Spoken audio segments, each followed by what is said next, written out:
세상이 가장 낮은 곳으로 흘러내릴 때 사람의 본성은 맨살로 드러난다.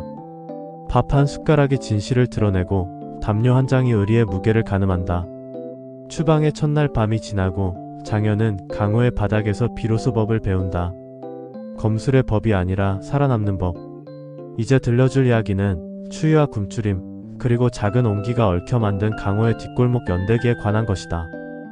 첫눈이 동이 트기도 전에 다시 흩어졌다. 산줄기가 끊어지고 평지가 열리자 길은 더 많은 길로 분기했다. 어디로든 갈 수 있다는 사실이 아이러니하게도 한 곳으로도 가지 못하게 만들었다. 선택은 때로 자유의 반대편에 산다. 장현은 산 아래 첫 고을에 닿자마자 고개를 든 채 하늘의 색을 확인했다. 구름이 낮게 깔려 있었다. 바람의 결에 섞인 냄새가 변했다. 젖은 집 냄새, 삶은 콩비지 냄새, 말린 생선과 재를 섞어 태운 연기의 냄새. 도시의 숨결이었다. 강호의 바닥은 먼저 냄새로 자신을 알린다. 눈길을 건너며 그는 발을 조심했다. 밤새 언 웅덩이 위로 얇은 얼막이 덮였고 그 위로 누군가가 지나가다 미세한 금을 남겼다. 금들은 서로 닿아 작은 그물처럼 퍼졌다. 바닥의 결도 그런 식이었다. 부서지기 쉽고 서로에게 이어져 있다. 사거리의 주막처막 끝에는 그림자들이 매달려 있었다. 술병을 턱으로 부딪히며 낮부터 매운말을 주고받는 떠돌이들, 댕기 끊어진 아이 둘, 누렁개 한 마리, 그리고 바람을 막아주는 자리가 있는지 눈으로 재는 행상 하나. 장현은 그 사이를 지나며 몸을 최대한 작게 만들었다. 추방의 첫 며칠은 눈에 띄지 않는 기술을 익히는 시간이었다. 숨이 김으로 드러나지 않게, 발소리가 습지에 스며들게, 시선이 무리먼지를 담게. 검은 칼 끝에서 내려와 발 뒤꿈치로 옮겨 타는 수련. 그는 개방의 사인을 찾았다. 눈에 빤히 보이는 표지판 대신 바닥에 작은 지문을 읽었다. 펄럭이는 새끼 노끈 한 오리 나무 기둥에서 반 걸음 내려앉아 있었고 주막 입구 왼편 기둥의 옹이가 한 번 더 칼집을 먹었다. 다리 및 나무 기둥의 묵은 매듭은 하루 전과 다른 방향으로 묶여 있었다. 가난히 쓰는 문장들은 늘 절약되어 있었고 대신 치밀했다. 그 문장들을 읽을 줄 아는 자만이 강호의 문턱에서 얽지 않는다. 낮게 깔린 지붕을 비켜 골목으로 접어든 곳에 그늘이 한 장 재봉틀처럼 달려 있었다. 그늘 속에서 두세 손의 움직임이 보였다.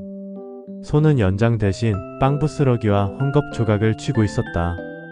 개방의 숙소였다. 눈으로 묻고 눈으로 답하는 얘가 먼저다. 장현은 손등을 한 번, 엄지손가락 마디를 두 번, 그리고 손바닥을 천천히 펴보였다. 사면 손짓은 적에 없음, 엄지의 두박은 빚 없음, 펼친 손바닥은 먹을거리 조금 있음을 뜻했다. 그제야 그늘에서 사람이 나왔다. 젊은 사내였으나 눈빛이 오래 살았다. 그는 장현의 허리춤이 비어있음을 확인하고 고개를 한번 끄덕였다. 그 끄덕임은 들어오라는 신호이자 넘어올 때 조심하라는 주의였다.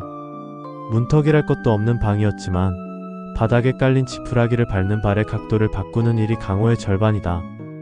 방 안에는 사람의 체온이 공기를 데우고 있었다. 오래 쉬는 찝신에서 올라오는 눅눅함, 젖은 벽의 기운, 손발의 상처가 말라붙으며 풍기는 살냄새가 한데 섞였다. 가운데에는 숯불이 낮게 깔려 있었고 그 위에서 검은 주전자가 천천히 입김을 뿜었다. 어린 것 둘은 서로의 어깨를 베고 누워 있었고 여인이 하나 등짐을 풀며 아이들 발목에 헝겊을 감아주고 있었다. 아무도 이름을 묻지 않았다. 이름은 돕는 순서 뒤에 온다. 장현은 주머니에서 말린 좁쌀 두 줌을 꺼내 주전자 옆 소반에 올려놓았다. 여기선 동전보다 좁쌀이 더 빨리 눈을 잡는다.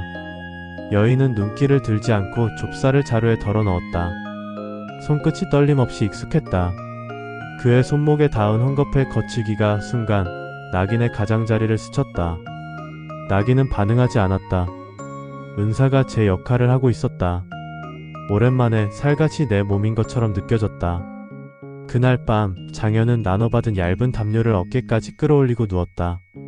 몸 아래의 바닥은 냉기보다 사람의 흔적이 도드라졌다. 잠이 들려다 말고 잠기에 들어오는 소리들이 더 또렷해졌다. 밖에서 비개구리 울음이 두어 번 들리고 늦은 술집에서 욕설이 끊겼다 이어졌다. 한밤중엔 개가 두 번 짖고 그쳤다. 그 사이사이로 아이들의 코고는 소리에 섞여 나직한 기침이 흘렀다. 그것은 피의 냄새가 아니라 가난의 소리였다. 그는 안쪽으로 몸을 조금 더 말았다. 검 없이도 사람이 되찾을 수 있는 중심이 있다는 사실이 바닥에서야 명확해진다. 잠과 깸의 경계에서 붉은 달이 한번 흔들렸다. 균열 난 달의 금 사이로 누군가의 눈이 잠깐 떠올랐다 사라졌다. 불금이었으나 냉기가 없었다. 오래전 자신의 눈을 들여다볼 때 느꼈던 쓸쓸한 온도와 비슷했다. 가슴 한복판에서 두 번째 박동이 한번 가볍게 툭 쳤다. 그는 꿈결에 손목의 은사를 더 조심스레 만지며 호흡을 고르고 그 박동을 먼 바다의 파도처럼 흘려보냈다. 다음날 햇빛이 골목으로 한 자락 들어오기 전 개방의 아침 일과가 시작됐다. 일이라는 단어는 여기서 더 이상 품이나 직업을 뜻하지 않는다. 살아있기 위해 해야 하는 일을 가리킨다. 누군가는 새벽 시장에 가서 버려진 채소에 컷짚을 모으고 누군가는 주막티 곁에 재를 긁어 연탄재 속 숯덩이를 튀진다. 덜어는 이른 시간 술집에 들어가 지난밤 손님이 놓고 간 빵 부스러기를 긁어 주머니에 담는다. 굶주림을 부끄러워하지 않기 위해서는 굶주림을 구체적으로 아는 일이 먼저였다. 장현은 어깨에 지게를 졌다. 지게는 한 번도 들어본 적 없는 무게를 내밀었고 등뼈가 갑자기 타인의 것이 된 듯 낯설었다. 무림의 수련장에서 수천 번 되풀이한 자세가 여기서는 상처가 났다. 바닥의 법은 수련의 법과 다른 각도를 요구했다. 발끝은 더 낮아야 했고 무릎은 자세를 만들기보다 방향을 결정해야 했다. 속도는 빠를수록 이롭지 않았다. 기동은 검보다 무거웠다. 그는 곧 그 차이를 이해하기 시작했다. 이해는 몸이 먼저인지라 어깨의 살이 처음으로 제대로 뜯어졌다. 시장 끝 반쯤 무너진 토굴 같은 창고에서 칩 더미를 내오던 상인이 그의 지게를 한번 흘끗 쳐다봤다. 상인의 시선은 계산기였고 계산기는 인간을 판다. 한 짐에 동전 두 잎이 맞는지 한 줄에 땀 세 방울이 더해지는지 거래의 단위는 인간의 기력으로 환산됐다. 그는 말을 줄이고 어깨를 낮추며 거래를 끝냈다. 돌아가는 길 뒤에서 몇 발자국 소리가 바람에 묻혀 따라왔다. 지나치게 조용한 발자국이었다. 산에서 익힌 직감이 발뒤꿈치를 살짝 끌어당겼다. 몸을 틀자 오른쪽으로 돌이 날았다. 종이장처럼 얇은 돌이었으나 모서리가 유독 차가웠다. 돌을 던진 자는 허름한 외투 안쪽에 작은 칼을 숨기고 있었다. 얼굴은 배고픔과 분노로 얇아져 있었다. 강호의 밑바닥에도 세금이 있다. 그것을 몫이라 부른다. 영역을 지배하는 자들이 만들어낸 비공식 통행료. 장현은 몸을 낮춰 돌을 흘려보내고 지게를 잠깐 내려놓았다. 손목에 낙인이 순간 미세하게 달아올랐다가 은사에 눌려 가라앉았다. 그는 공중으로 빈손을 들어 올렸다. 빈손이 칼보다 빠르게 의미를 만든다. 싸울 뜻이 아니라는, 그러나 뺏길 생각도 없다는. 상대는 잠깐 머뭇거렸다. 그 틈에 뒤편 골목 어귀에서 낡은 방울 소리가 작은 물결처럼 번졌다. 개방의 신호였다. 방울 3번, 2박자 쉬고 1번. 우리의 사람이라는 뜻. 골목의 저편에서 누군가가 그림자처럼 다가와 소매를 가볍게 들어 올려 보였다. 낡은 헝겊에 묶인 매듭이 눈에 들어왔다. 개방 내부의 분배표. 오늘의 짐이 누구의 밥으로 갈지 정해놓은 표시. 싸움은 그제야 꺼졌다. 배고픔은 칼을 빼들지만 밥의 질서는 칼을 집어넣게 만든다. 바닥의 법은 대단한 가르침이 아니라 누군가 오늘 밤 굶지 않게 만드는 장치에 불과했다. 그러나 그 장치가 무너지면 강호는 곧장 서로의 목을 문다. 그날 저녁 개방 숙소에서 작은 분배가 있었다. 좁쌀죽이 큰 솥에서 끓었고 그 위에 간장 몇 방울이 바다처럼 퍼졌다. 소금기가 혀에 닿자 하루의 피로가 뒤늦게 아우성쳤다. 그는 할당받은 사발을 두 손으로 받쳐 들고 조심히 마셨다. 맛은 단출했으나 단출함 안에 불길과 나무와 사람의 숨이 모두 들어있었다. 밥의 법은 배불리 먹는 법이 아니라 나눠 먹는 법이다. 한 숟가락이 많은 입으로 갈 때 숟가락은 무게를 가진다. 그 무게가 강호를 멈추게도 다시 걷게도 한다. 밤이 깊어지자 벽을 타고 북서풍이 스며들었다. 여인이 아이의 발가락을 손바닥으로 감싸대었다. 물집이 잡힌 발바닥에 헝겊을 덧댄 손놀림이 부드러웠다. 상처는 부위를 기억하지만 손길은 온도를 기억한다. 장현은 손목의 은사를 한 번 더 조정했다. 바늘 끝이 살에 거의 닿지 않게, 그러나 열이 빠져나올 만큼 가까이. 그는 호흡으로 바늘을 통제했다. 내쉬는 숨에 바늘이 흔들리지 않게, 들이쉬는 숨에 열이 조금 더 가벼워지게. 이 사소한 조율이 오늘의 수련이었다. 사흘째 되는 날, 개방의 늙은 서기가 낡은 판자를 꺼내왔다. 나무에 새겨진 작은 선들, 점들의 집합, 못머리만 한 구멍들. 그것은 지도가 아니었다. 신호였다. 개방은 말보다 표시를 먼저 배웠다. 말은 빼앗길 수 있지만 표시는 쉽게 사라지지 않는다. 판자에는 시장, 주막, 사금 캐는 냇물, 방앗간, 동원, 창고, 다리 밑, 그리고 사라진 아이들이 기입된 골목의 차례가 담겨 있었다. 그의 손가락이 특정 점 위에서 잠깐 멈췄다. 연기라고 미세하게 새겨진 글자를 눈으로 더듬었다. 연기는 낮게 피어올라 신호를 만든다. 빨리 꺼지는 연기, 길게 이어지는 연기, 한번 끊기고 다시 이어지는 연기. 골목이 연기로 서로를 부르는 법을 배워야 했다. 바닥의 문자는 불과 재와 바람으로 쓰여 있었다. 그날 오후 장현은 다리 밑 돌기둥에 그 흐름을 문질러 흔적을 지웠다. 지우는 것도 글쓰기의 절반이었다.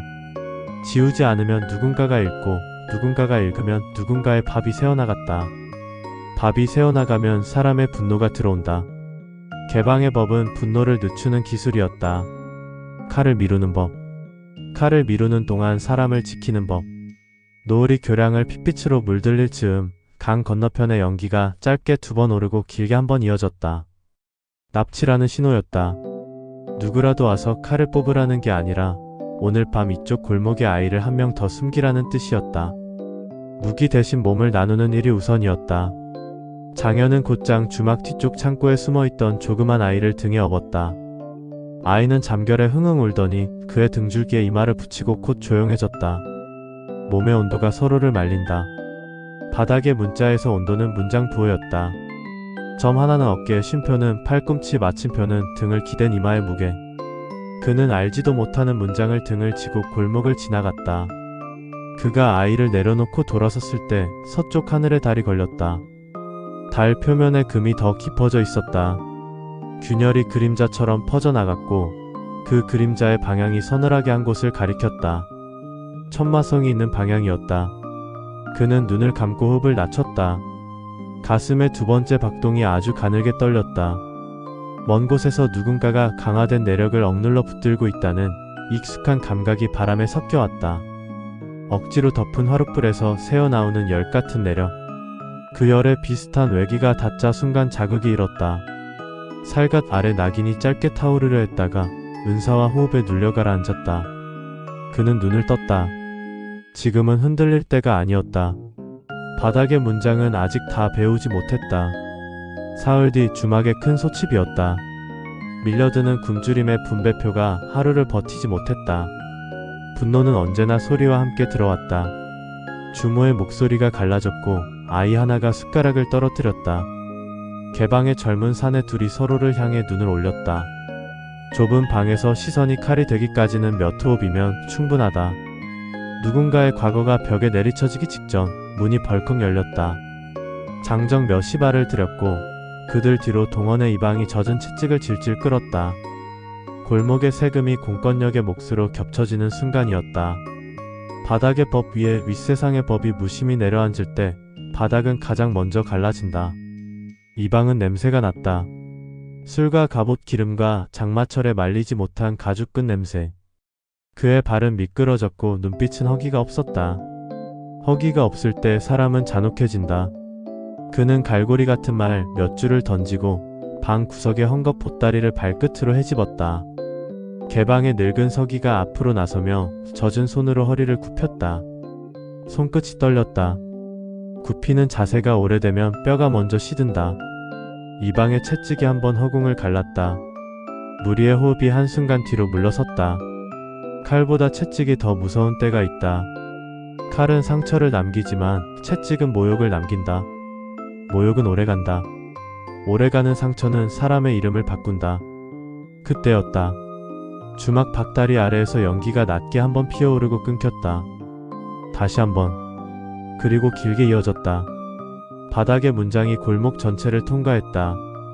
모여있음. 칼 쓰지 말 것. 사람부터 숨길 것. 방 안에 개방 사람들이 동시에 아주 미세하게 몸을 틀었다. 틈이 만들어졌다. 틈은 칼이 아니라 몸 하나가 빠져나갈 넓이로 계산됐다. 여인은 아이 셋을 바람처럼 뒤쪽 구멍으로 밀어내보냈다. 노인이 물을 깼다. 물이 모래처럼 바닥으로 흘렀다. 발이 젖을 때 사람은 움직임이 어색해지고 어색함은 때로 위협을 줄인다. 이방은 잠시 고개를 돌렸다. 그 순간이 바닥이 가장 좋아하는 순간이다. 시간이 멈출 만큼 짧고 숨이 이어질 만큼 길다. 장현은 앞으로 나섰다. 빈손이었다. 나귀는 잠잠했다. 그의 등을 지나가는 사람들의 온기가 농담처럼 올라붙었다가 사라졌다. 이방의 채찍이 허공에서 뱀처럼 몸을 틀었다. 채찍의 그림자가 그의 얼굴을 스쳤다. 살과 채찍 사이에 아주 얇은 거리만 남았다. 거리는 기술의 다른 이름이었다. 그는 자신의 숨을 채찍의 호흡에 맞췄다. 채찍이 휘어진 만큼 허리를 낮추고 채찍이 지나간 만큼 발을 틀었다. 채찍이 다시 돌아올 각도를 두 번째 호흡에 걸어 잠갔다. 채찍은 허공에서 방향을 잃었다. 잃은 방향은 가끔 자기 주인을 찾는다. 이방의 손목이 살짝 꺾였다. 그 순간 방 안의 공기가 기회를 알아봤다. 누구도 소리를 내지 않았으나 모두가 동시에 움직였다. 사람들은 빠져나갔다. 아이들의 얼굴이 어둠 속으로 사라졌다. 주모의 손이 떨렸고 늙은 서기가 물을 흘리던 바가지를 천천히 내려놓았다. 이방은 뒤늦게 분노를 올렸다.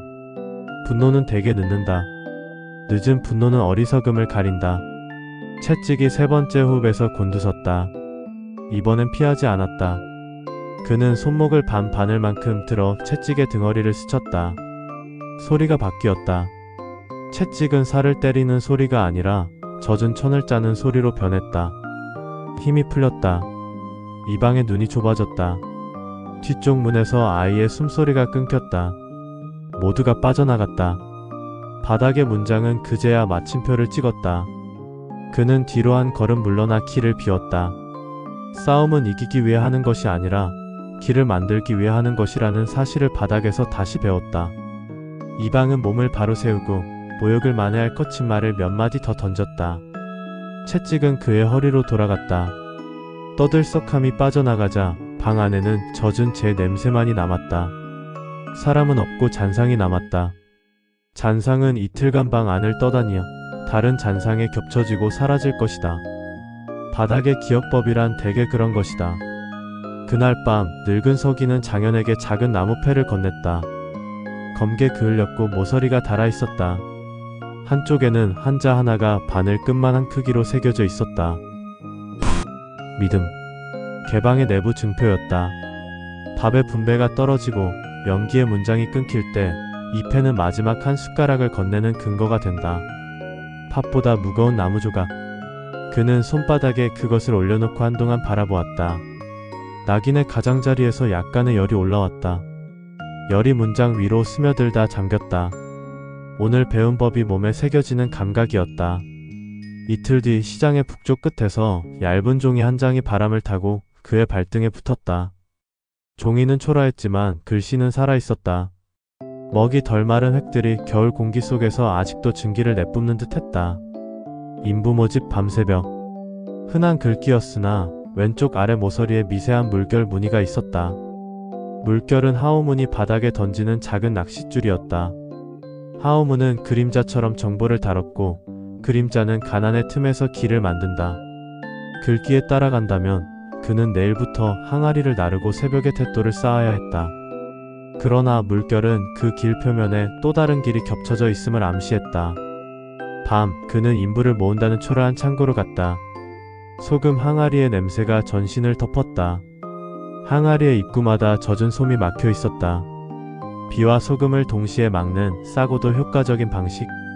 바닥의 장치는 늘 두 가지 일을 한 번에 했다. 재봉틀 같은 소리가 낮게 이어졌고 장정들 몇이 묵묵히 항아리를 끌어다 쌓았다. 창고 안쪽엔 종이문 둘이 나란히 붙어 있었다. 오른쪽은 낡고 왼쪽은 새로 갈았다. 종이의 섬유질 두께가 달랐다. 새 종이는 바람을 덜 먹는다. 덜 먹는 쪽이 길이다. 그는 왼쪽 종이문에 손바닥을 얹었다. 종이가 아주 미세하게 싫다는 듯 떨렸다. 안쪽에서 낮은 숨소리가 흘렀다. 종이가 싫다는 건 그 뒤에 사람이 있다는 뜻이었다. 오른쪽으로 몸을 돌려 오래된 종이를 밀자 문은 놀랄 만큼 가볍게 열렸다. 안에는 흙먼지와 함께 조용한 발걸음이 있었다. 그의 발이 닿자 바닥에 먼지가 촘촘히 일었다. 먼지 위로 누군가의 발자국이 미리 희미하게 찍혀 있었다. 발자국의 간격이 일정했고 발끝이 안으로 반 뼘씩 모였다. 사파 무공을 익힌 자들의 흔적이었다. 발끝이 안으로 모일 때 힘은 안에서 밖으로 뻗는다. 사람을 밀어 쓰러뜨리는 힘이 아니라 안에서 바깥으로 퍼지는 서늘한 기운. 작은 방의 가장 안쪽에서 가는 기침이 났다. 오래된 발가락이 집자루를 문질렀을 때 나는 소리처럼 마른 기침. 그 소리 뒤에 오래된 그림자가 있었다. 그림자는 허리가 반쯤 꺾여 있었고 손가락마다 굳은 살 대신 얇은 상처들이 망처럼 얽혀 있었다. 사람을 잡는 손이 아니라 선을 잡는 손.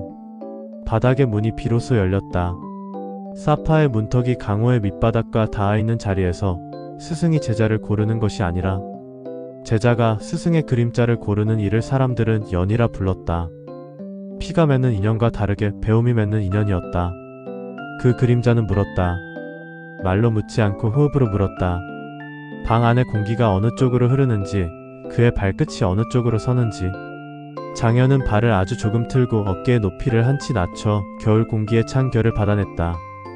공기가 그의 폐를 스쳤다가 은사에 닿아 미세하게 흔들렸다. 흔들림이 낙인의 열을 건드렸다. 열은 한번 약속이라도 한 듯 속삭이고 가라앉았다. 그림자의 숨이 그제야 줄어들었다. 문이 열렸다. 방 안에는 매듭들이 걸려 있었다. 실보다 굵고 밧줄보다 가는 줄들. 매듭마다 의미가 있었다. 초승달 모양의 묶음은 기본 포법 물고기. 등지느러미 같은 묶음은 흙기법, 매듭이 겹쳐 밟힌 것처럼 보이는 묶음을 역의 반전을 뜻했다. 말 대신 끈으로 쓰는 교본. 가나는 종이를 아끼고 종이를 아끼다 보면 끈이 문장이 된다. 사람의 손이 문장을 메고 문장이 사람의 몸에 걸렸다. 그는 첫날 밤 끈 앞에서 서 있었다. 그림자가 매듭을 가리키자 그는 매듭과 같은 각도로 발을 돌렸다. 힘이 바닥에서 올라와 무릎 뒤로 걸렸다. 그 힘이 척추를 타고 목덜미로 닿았다. 낙인이 반응했다. 은사가 작은 새처럼 떨었다. 그는 호흡을 낮췄다. 낮은 호흡은 낙인의 숨을 다리로 보냈다. 낙인의 열이 발바닥에서 땅으로 빠져나가며 바닥의 냉기가 반대로 허벅지로 올라왔다. 열과 냉이 서로를 먹고 줄어들었다. 몸이 한번 조용해졌다. 그때 그림자의 손이 허공을 그었다. 손끝이 그은 선을 그의 몸이 따라가자 선이 몸을 따라오는 느낌으로 바뀌었다. 그는 알았다. 여기는 검을 배우는 방이 아니었다. 방향을 배우는 방이었다. 힘의 방향, 숨의 방향, 시선의 방향, 굶주림의 방향, 그리고 살아남는 방향. 사파의 문턱에서 배우는 것은 교과가 아닌 방향표였다. 바닥의 문자가 그제야 완성되기 시작했다. 며칠간의 수련은 밤에만 이루어졌다. 낮에는 지게를 치고 저녁에는 분배에 참여하고 밤에는 끈 앞에 섰다. 몸의 피로가 늦은 밤에 밀려오면 매듭의 뜻이 오히려 분명해졌다. 머리가 피곤해지면 몸이 답을 낸다. 몸이 답을 낼 때 낙인의 열은 굴복한다. 그 열은 더 큰 강물의 일부가 되어 자신을 잇는다. 잊음이 곧 능숙함의 시작이었다. 그림자는 자기 이름을 밝히지 않았다. 바닥에서 이름은 거래되고 거래되는 이름은 해를 잇는다. 어느 날 장현이 끈을 푼 뒤 문턱에서 고개를 숙이자 그림자가 손을 들어 올렸다. 말 대신 손바닥에 흉터가 이름을 대신했다. 흉터는 옛 매듭의 자국이었다. 매듭이 손에 남긴 글자. 그 글자는 천을 닮았다. 본명은 숨겼지만 그는 속으로 스승을 천매라 부르기로 했다. 매듭을 1000번 묶는 자라는 뜻. 그리고 겨울에 피는 매화를 닮은 지독한 수련의 내력. 천매는 한 번도 칭찬하지 않았다. 대신 틀릴 때만 아주 약하게 머리를 저었다. 호흡이 높아졌을 때, 발이 먼저 달려갔을 때, 눈이 손보다 앞설 때, 고개가 의미 없이 하늘을 볼 때. 부정은 더할 나위 없는 칭찬이었다. 하루는 천맥가 널쩍다리 높이에서 손을 휙 그었다. 바람이 칼날처럼 스쳤다. 그의 눈이 그 방향을 쫓자 천매는 즉시 등을 때렸다. 눈을 때리는 대신 등을 때리는 이유는 간단했다. 사람은 앞만 본 채로는 오래 걷지 못한다. 등으로 보는 법을 배우는 순간 길은 길답게 보인다. 검도 등에서 나간다. 그날 밤 그의 나귀는 잠들었다. 한겨울이 들자 소금 창고의 천장에 맺힌 물방울들이 얼어 투명한 송곳이 되었다. 밤마다 그 송곳이 아주 느린 속도로 자랐다. 느리게 자라는 것은 되게 무섭지 않다. 그러나 어느 순간 길이가 문턱을 넘는다. 자라남에는 기척이 없다. 사람의 악감정도, 가난의 분노도, 군졸들의 욕망도 천천히 자란 끝에 문턱을 넘는다. 그날도 그랬다. 동원의 이방이 다시 왔다. 이번에는 채찍 대신 작은 장부를 들고 있었다. 장부는 칼보다 오래 남는다. 장부는 사람을 숫자로 만든다. 숫자는 모욕을 하되 아무도 피를 보지 않는 척한다. 장부가 들어오는 순간 소금 냄새가 썩은 피 냄새로 바뀌었다. 천매는 뒷방으로 물러섰다. 바닥의 법은 정면으로 이기지 않는다. 숨어서도 이기지 않는다. 그냥 버틴다. 버티는 사이 골목들은 서로를 부른다. 연기가 다시 올랐다. 짧게 길게 끊어졌다 다시. 개방의 방울이 어디선가 한 번 울렸다. 좁쌀죽이 묵직한 사발로 돌았다. 굶주림을 병정처럼 줄 세우는 의식. 이방의 장부는 쳐들어온 칼보다 오래 버티기 어렵다. 밥과 잠이 장부를 지운다. 그날 밤 천매가 처음으로 말 대신 고개를 아주 작게 끄덕였다. 매듭 앞에서 장현의 발끝이 비로소 매듭의 마디와 같은 각도로 떨어졌기 때문이었다. 매듭이 그의 몸에 걸렸고 그의 몸이 하나의 매듭이 되었다. 결이 생겼다. 결이 생긴 몸은 바람을 막지 않고 흘려보낸다. 흘림이 곧 강함이다. 칼이 사라진 자리에서야 검술이 생긴다. 겨울의 마지막 주, 시장 어귀의 선앙당에 누군가 종이 한 장을 남겼다. 종이는 바람을 견디기 위해 젖은 쌀풀이 두껍게 발려 있었고 모서리에 물결이 있었다. 하오문의 편지였다. 편지는 문장 대신 도형으로 말했고 도형 뒤에는 짧은 문장이 하나 더 숨어 있었다. 그림자들이 모인다. 북문 밖 늦은 시. 개방 서기의 눈썹이 잠깐 떨렸다. 북문 밖은 나쁜 장소였다. 도시의 숨이 끝나고 길의 어둠이 시작되는 곳. 모여 찍는 발자국은 쉬이 지워지고 지워진 자리에 여러 사연들이 덧칠된다. 그날 밤 북문 밖으로 나간 사람은 내였다. 늙은 서기, 젊은 사내 하나, 장현, 그리고 이름을 밝히지 않는 여인 하나. 여인은 양손에 실을 감은 고리를 쥐고 있었다. 바람 속에서 실이 낮은 소리를 냈다. 실은 천매의 방의 매듭과 닮아 있었다. 바닥의 법과 사파의 무늬 곳곳에서 이어지는 기척. 벽 뒤 어둠에서 남자 셋이 나왔다. 한 명의 어깨가 높았고 한 명의 눈이 너무 밝았다. 밝은 눈은 거짓말을 잘한다. 나머지 하나는 웃지 않았다. 웃음이 없는 입술은 굳은 약속 같다. 넘겨라는 신호가 오갔다. 무엇을 누구에게 넘기는가? 밥이냐, 정보냐, 혹은 사람의 행선이냐? 늙은 서기가 앞으로 나섰다. 허리는 굽었으나 어깨는 펴 있었다. 그가 손에서 나무패를 꺼내 보였다. 그 글자는 북문 밖에서도 무게를 잃지 않았다. 웃지 않던 남자가 아주 잠깐 고개를 숙였다. 밥의 법이 사파의 법보다 먼저다. 그림자도 밥을 먹는다.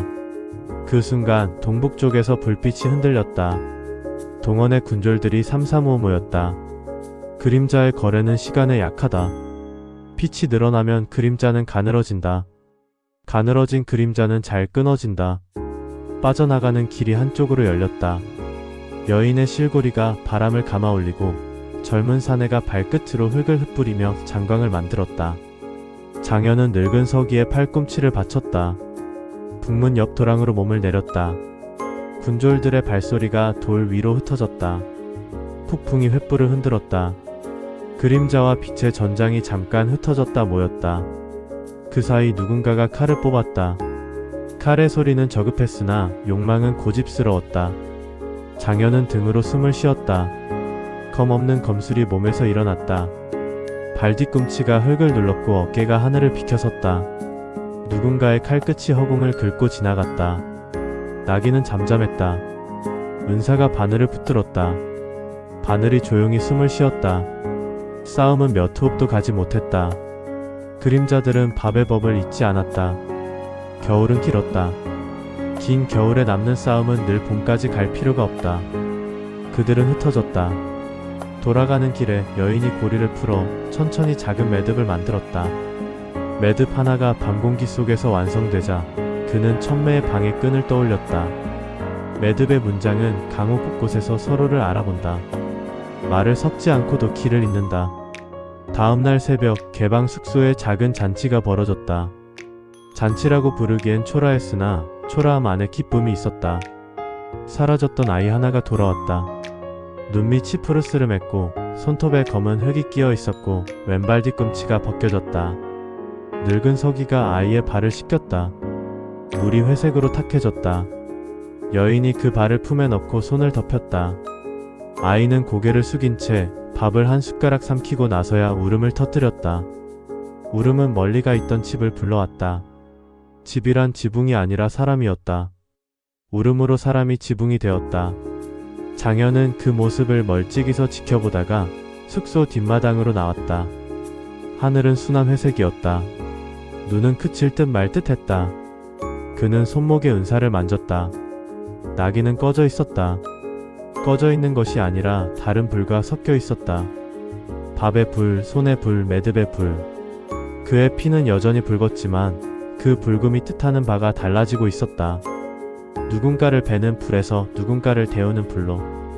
불은 이름을 바꾸지 않지만 쓰임은 바뀐다. 쓰임이 바뀌면 운명이 바뀐다. 그는 그 사실을 바닥에서 처음 알았다. 그날 밤 천매가 매듭 앞에서 한동안 움직이지 않았다. 장현의 발끝이 제자리를 찾자 천매는 빈손으로 허공을 받듯 들어 올렸다 놓았다. 허공에 보이지 않는 문턱이 생겼다가 사라졌다.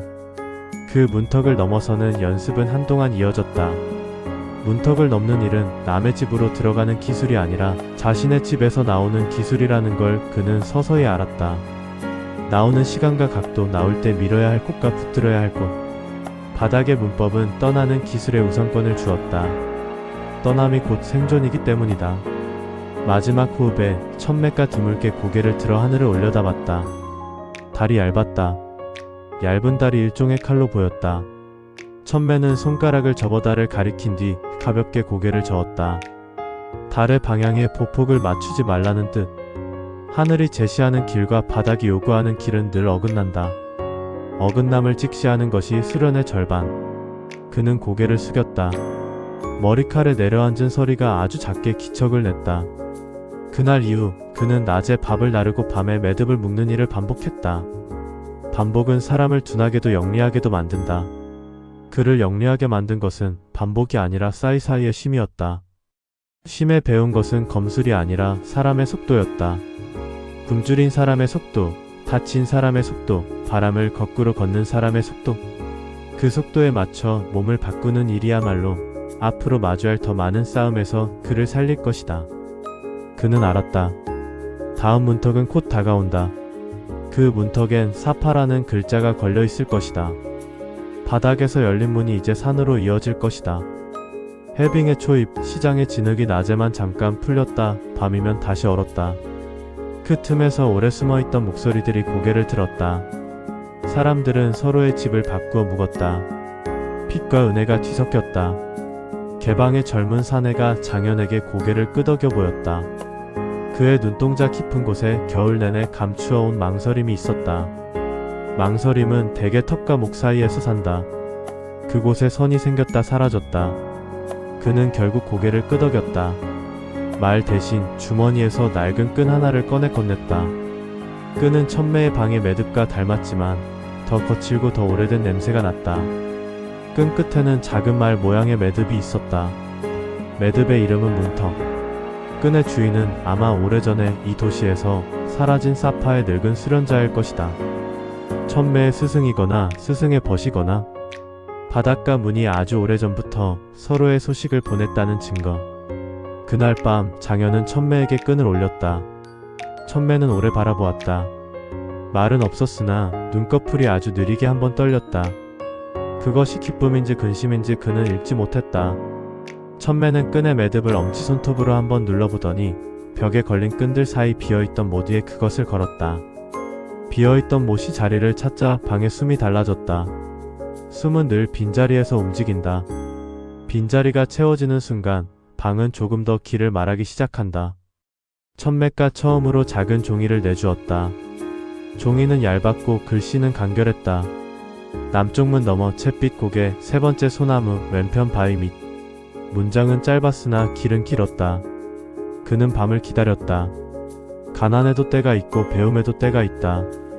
배움의 때가 왔다. 바닥이 그의 발을 이끌어 문턱으로 데려다 주었다. 남쪽 문 밖길은 겨울의 등이었다. 낮은 햇빛이 흰 등뼈를 드러냈다 감추었다.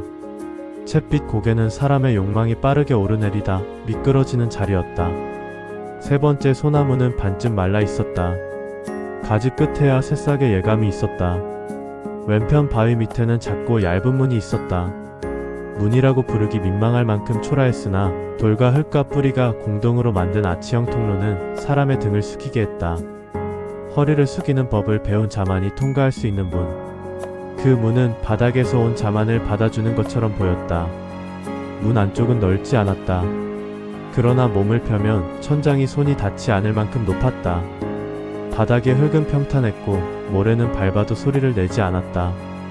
오래 마른 촛농이 한편에 겹겹이 말라붙어 있었다. 누군가가 여기서 오래 기다렸다는 증거. 기다림은 사람을 닳게도 한다. 다른 흔적은 벽에 문장을 남긴다. 벽에는 매듭의 도식들이 조용히 매달려 있었다. 천매의 방에서 보던 것보다 선이 더 적었고 빈 공간이 많았다. 체온보다 빔을 가르치는 방. 빈 공간은 사람의 호흡으로 채워야 한다. 그는 조용히 섰다. 손목에 낙인이 아주 잠깐 깨어났다. 깨어남은 경보가 아니라 환영에 가까웠다. 피의 불이 아니라 길의 불. 바닥에서 배운 숨이 스스로 모여 방향을 만들었다. 방향이 만들어지자 발이 따라갔다. 발이 가자 눈이 뒤따랐다. 눈이 뒤따르자 등으로 보는 법이 몸을 비켜 지나갔다가 돌아왔다. 그때 어둠 속에서 아주 낮은 숨이 들렸다. 숨은 오래 살았다.